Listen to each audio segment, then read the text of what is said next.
journey has been absolutely mind-blowing, to say the least. We started this journey 3 months ago trying to find the ethics committee and how the city employees can file complaints. And we went on the journey, and the numbers were wrong, the addresses were wrong. The first time that we tried to meet with the ethics officer, she was out shopping. And so it's been, and I understand now, we want to apologize to this, city employees with the fire department, because we thought that this would be easier for them to just get some of these grievances heard. It's been difficult for them. So I apologize for thinking that it was easy for them. It's not. It's very difficult, for them. So we talked about when this ethics officer has no complaints, it's a part-time job for her. So if there's nothing to do, she doesn't do anything. So we could have been told this from the start, from when we first started to know this journey, but we were led to believe certain things. They didn't work out a certain way, and that's fine. But we move on. The complaint, ladies and gentlemen, that we have against Gina Sweat, they've never been disputed. They've never been denied or dismissed, due to the allegations, and evidence. It was actually the technicalities that got these ethics complaints dismissed. The city of Memphis has never refuted it. Gina Sweat herself, in public, after you guys have gone to her publicly and asked for a comment, she still refuses. So, it stands to reason that we are telling the truth, and we have factual documents that back up everything, that we said. So, it's just become very clear that the limited scope of the ethics board, as they explained it to us, if Gina Sweat did not benefit financially or monetary from any of the things that that's been alleged, then they can't hear that at that arena. So where does that leave us? The city council. The city council has to amend certain ordinances to expand the role of the ethics committee. Without it, the employees that have no issues, citizens that have issues with ethical, and that word ethical or ethics has been disputed as to what it actually means, but we all know what it means. But they're actually looking for a bigger role than what they've been given in this. So today we're calling on the city council, Mayor Young, we're calling on you to act, and you guys have to ask yourself, are you going to be truth seekers, or are you going to be a part of that group that's a part of the willful ignorance and conspiracy? Your own code of ethics policy, Gina Sweat should have been terminated merely for the media policy. I was terminated for the media policy without fail. I'm going to speak a little bit more about how deeply she violated this particular policy, but they're not holding her accountable for her misbehavior, her misconduct, her violence, and her harassments. There's a double standard, and this is unacceptable. And ladies and gentlemen, it's time for accountability. Thank you. Thank you, Reggie.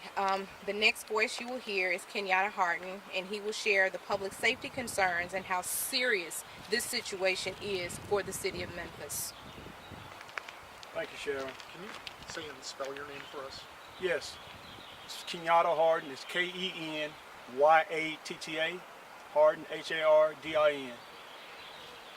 First, I want to thank the media for the most recent coverage, specifically the March 5th, 2025 interview with Thomas Malone, President of the Firefighters Association. His statements should be taken very seriously. I say again, his statements should be taken very seriously. The ongoing mismanagement and falsification of safety reports have already put citizens at risk, and will continue to do so if left unchecked. This is a troubling culture within the city of Memphis that allows unqualified supervisors and mechanics to manage repairs on fleet vehicles, some of whom are even promoted to higher supervisory roles. In some cases, these individuals don't even reside in the state of Tennessee. Just yesterday, my ethics complaint was dismissed solely because I live outside the city limits. Yet, at the same time, the city permits employees to commit address fraud, claiming Tennessee residency while living outside the state. This hypocrisy is clear and unacceptable.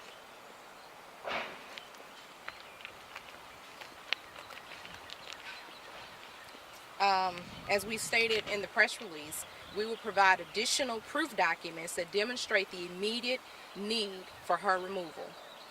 I can say with full authority, as an HR practitioner, I would have been terminated immediately if this document had reached my senior leadership. According to the writer, he contacted the mayor twice. And I'm going to pause for just a moment so that I can hand out the document. Reggie, hold this for me.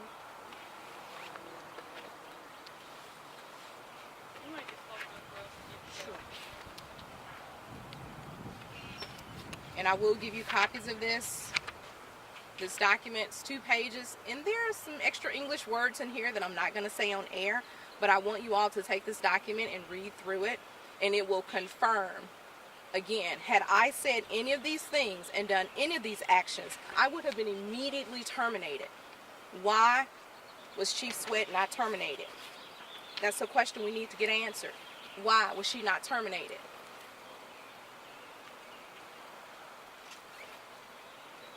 The citizens of Memphis should be very angry because your tax dollars are being used to pay out numerous settlements. EEOC filings are on the rise, federal lawsuits because of the toxic leadership. The second document that I want to share with you is where Gina Sweat has been in her position for more than 7 years. Is that correct? Somebody confirm me? 8+ years. 8+ years. Mm-hmm. And now she's reaching out to her colleagues, asking for their assistance for disciplinary matters. And she's asking for those responses to be emailed to her City of Memphis email. So you guys can request those documents if she doesn't delete them by the time this is shown. Ask yourself why. Why are you now asking for assistance and you are the chief? Why are you asking for help from your colleagues? Why is that? There's a lot of pressure on the department right now because of all the things that are going on. I encourage the investigative reporters to dig deep into this issue because filing EEOC complaints is not something you start with. It's a driver for not being heard through the channels internally. And at this time, we're going to take any questions that you may have, and I am going to show you this second document and to give you copies as well. For both of y'all, what is your relationship to all of this? I've never met either of you before. Okay, Scott, right? Yes, sir. Seen you around for a long time. Scott, hi. My name is Reginald Davis. I was a former lieutenant with the Memphis Fire Department. I was hired in April of 1989, subsequently terminated in, I want to say, May of 2011 for a violation of the media policy. Filed a civil service complaint, or rather appeal, and it took 13 years. 13 years, to resolve that issue. And so I filed a complaint against Gina Sweat to be reinstated so I can finish my career honorably. She denied me. She can, and I know it's up to her discretion, but your discretion cannot be discriminatory when you've allowed over 30 plus, Caucasians to come back and finish their careers. You've rescinded twice 2 Caucasian, officers to finish their careers. I think I'm the only African American that she has denied or rejected that opportunity. And did she allegedly make any racial comments to you? No, Okay. she has not. But again, I'm African American. You didn't let me, finish my career, but you let Caucasians come back. Right. You rescinded their terminations long enough for them to retire. I didn't get that privilege. Yes. Once again, my name is Kenyatta Harden. Started with the fire department in 2005 as an apparatus maintenance mechanic. And in 2017, I was demoted. And after that, I was terminated. So I am what you call a gear turner. I was a supervisor on second shift lead man. So I have first-hand knowledge of the state that the fire department fleet is in. It's really bad, and this is something that actually started 10 years ago. So like I said, I salute the president of the union, Firefighters Union, speaking on this, but it's sort of late because this downhill spiral of the fleet started about 10 years ago, and it's in worse condition now that I think anybody has ever seen. And I have not covered this before. I know we have as a TV station, but what are the complaints against Sweet? The complaints, Yeah, they're from what I understand, they're racial in nature. there's a lot of complaints. I mean, It's a lot. it's About 10 of them. yeah, you got nepotism, retaliation, failure to hire, fail to promote, whistleblower, harassment, implicit bias, hostile work environment. I mean, the list goes on. Yes. And these are conditions either Gina Sweat took part in or either let fester at the workplace under the division of the Memphis Fire Department. Okay, and so these people who experienced this, what you just referred to, they attempted to make complaints and they were not allowed to, or how did that work? Well, Go ahead. thank you. Yeah. So, he and I had already filed our complaints long before any of the recent complaints came out. And just hearing, what was going on, from the people that actually worked there, looking for a resolve, looking for answers, looking to somebody who would hear what they had to say, because they were afraid, Scott, to lose their jobs. Same thing happened to me, right? And so they took this abuse. Matter of fact, they're still taking this abuse. And we are championing their cause for them. In our last interview, we said they cannot come forward and be seen talking to you guys. Can't. And we will not allow them to. So we still get, we're still getting phone calls. Even today, we still have other complaints that we are still working on. And like Sharon mentioned earlier, the EOC complaints started with 8 African-American candidates for battalion chief. It has now swelled to over 24 EEOC complaints against Gina Sweat for various reasons. And it's just not black, there's Caucasians, it's just not males, they're females as well. They're looking for the opportunity to tell their story. Now, City Council has been briefed with the documentations that you guys have, the fact sheets. We challenge them to go find out, if all these things are true.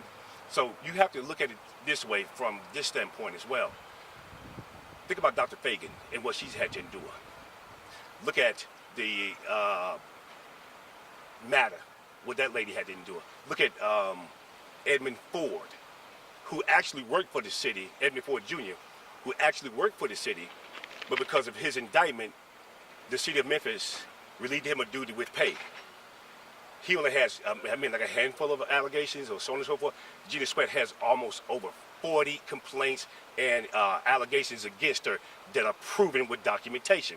And yet Paul Young refuses to remove her. Had it been C.J. Davis, it would have been a question. She'd been gone. So you have to ask yourself this, Scott. Why? Why is he protecting her? Or why hasn't City Council moved on this matter? With the police, the former assistant police chief of Memphis, police department, Sean, if I forget his last name, he was from Georgia, right? They said that he voted, down in Georgia. That wasn't the reason why he was, unmoved. Rather, he was unseated. There were allegations of, there was a morale problem. Well, what do you think is going on with the Memphis Fire Department? I said this in our last interview as well. Everybody single here knows, at least one fireman. And they've talked to you guys about some of the craziness that's going on. You're shaking your heads, okay? That's why they can't come on camera and say anything. Otherwise, they risk putting their livelihoods in jeopardy. We're retired. I am, So we have a contingency of former high-ranking officials that are helping piece these things together, so that it's beyond unbelief. Why is it taking this long? Again, I want to apologize to the men and women of the Memphis Fire Department. They're enduring it, because I would have thought, okay, just stand up, do the right thing. Everybody speak up. This is a process. that I have never seen in my life. Nowhere. What's your answer to why she's being protected? What would you say?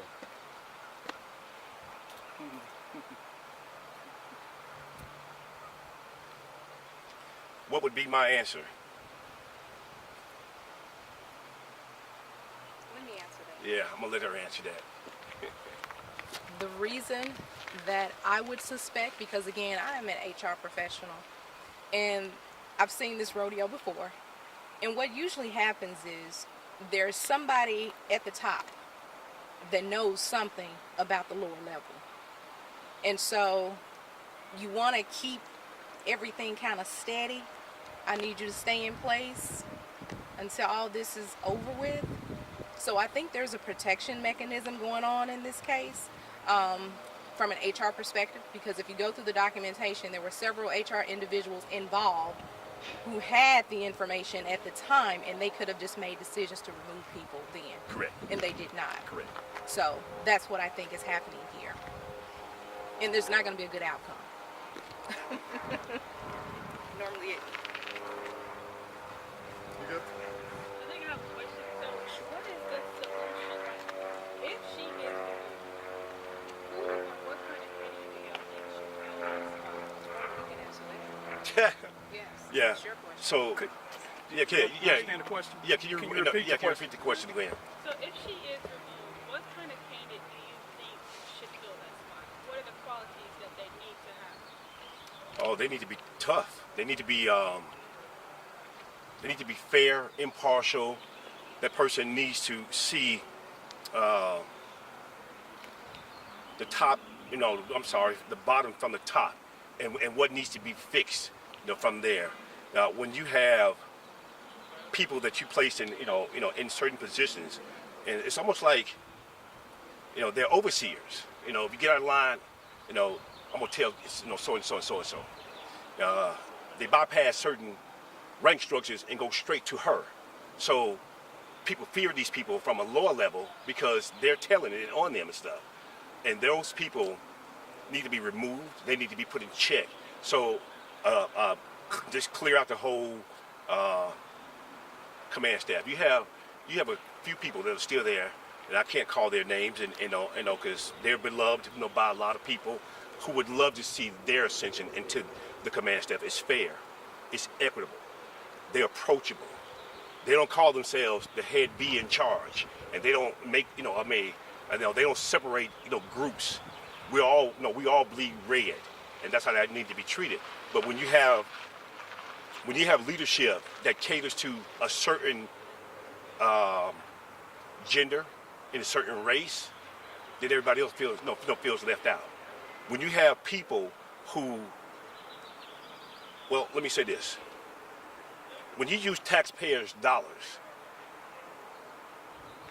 to elevate other people's incomes undeservedly, who have never taken not one test, we provided those names in those documents to show these people, you're violating your own policy. So if you violate your own policy, how do you expect these, your employees to follow you when nothing's done to you?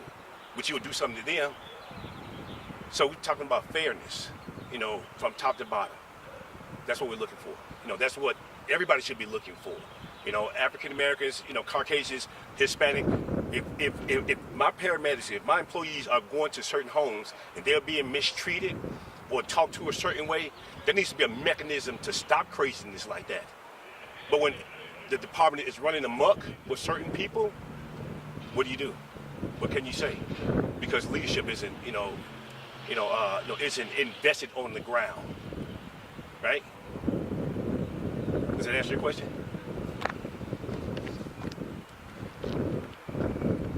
If this has the cuss words and stuff on there, I don't want to read that on the air. Yeah. But there's still the document that you need, and you can. Because if I had cameras turned off, okay, if I had said fuck you and called him out a motherfucker, I'd be fired. I'm just being honest. Scott, do you remember?